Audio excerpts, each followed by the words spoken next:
Hello guys. तो आज हम लोग पार्ट 26 पढ़ेंगे वोकैबुलरी और साइनम। तो अब आप जो देख रहे होगे लिखा है एटम। तो अभी हम एटम की बात क्यों कर रहे हैं? तो आज हम एटम से ही 10 नए वर्ड सीखेंगे। कैसे? देखो, जब एटम की खोज हुई थी तो इसको ये बोला गया था कि वो छोटा सा छोटा एलिमेंट है ये एटम, जिसको डिवाइड नहीं किया जा सकता।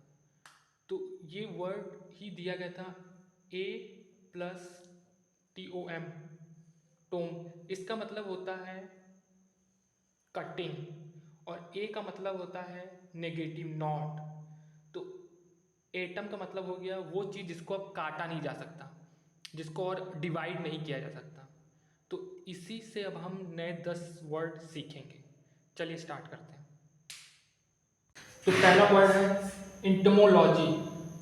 तो इसमें क्या होता है, जूलॉजी का वो ब्रांच जिसमें हम इंसेक्ट के बारे में पढ़ते हैं, उसी को ये बोलते हैं। तो देखो, ये TOM, टॉम आ रहा है मतलब काटना, और इन माने इन। तो जब इंसेक्ट्स की जब हम स्टडी करते हैं तो इसके लिए ये वर्ड यूज करते हैं। फिर है टॉन्सिलेक्टमी।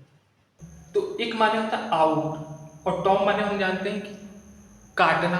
तो जब काट के किसी चीज को बाहर करते हैं, आउट करते हैं, तो ये टॉन्सिल है। तो जब सर्जरी में टॉन्सिल को काट कर बाहर करते हैं तो उसी को हम बोलते हैं टॉन्सिलेक्टमी।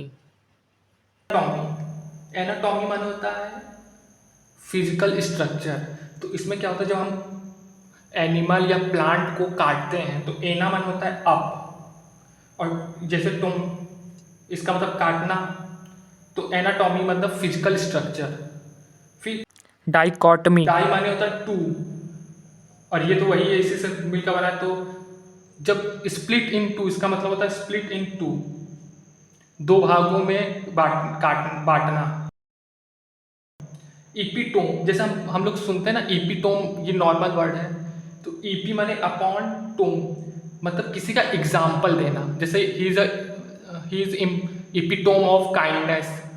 तो इपीटोम वो है, मतलब एक समरी है, किसी चीज की समरी समझ लो, इपीटोम।